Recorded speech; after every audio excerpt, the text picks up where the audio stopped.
Hello, everybody. Today we are going to look at the innate immune system. So in your Edmodo, a post that says innate immune system.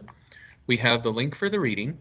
We have my email you can send your answers to, and we have the practice questions. So let's take a look at this. So the innate immune system is going to produce a rapid, non-specific response to pathogens. It's going to be more of a generic response, and it is going to respond in the same general way to every pathogen it encounters. All right. So in humans, the innate immune system is going to include surface barriers, inflammation, the complement system, and a variety of cellular responses.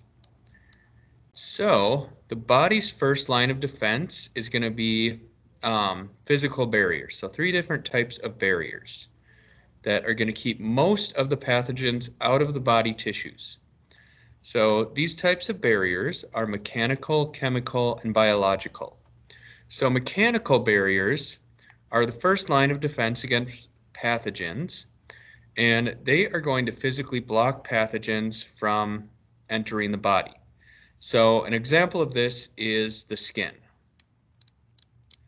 We also have nose hairs that trap particles, and we also have mucous membranes. So when we sneeze, stuff comes out. All right.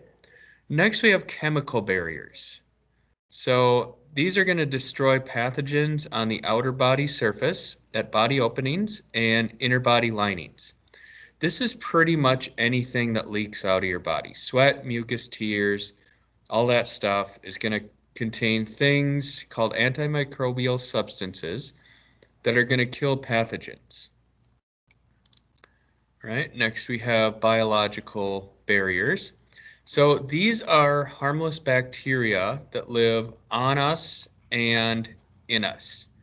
They're going to use up food and space to help prevent pathogens from using up that food and space and thus colonizing the body.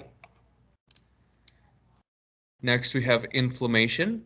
So if pathogens get past all the barriers that are protecting the body, one of the first responses of the innate immune system is going to be inflammation. So the main function of inflammation is going to be to establish a physical barrier against the spread of the infection. So it's also going to get rid of this initial cause of cell injury. It's going to clear out the dead cells and tissues that got damaged from the invasion, and it is going to initiate tissue repair. All right. Next, we have the complement system. So this complements the killing of pathogens by antibodies. And these are actually proteins that are normally found in the blood and synthesized in the liver. So these aren't like the adaptive immune system that makes antibodies, and it takes a long time. These are things that are already in the body. Next, we have cellular responses. So these are a variety of different type of white blood cells. Leukocytes are white blood cells, remember. And they all have their different ways of fighting pathogens. So phagocytosis is where cells engulf and digest pathogens or other harmful particles. So there are also other types of white blood cells, and they each have their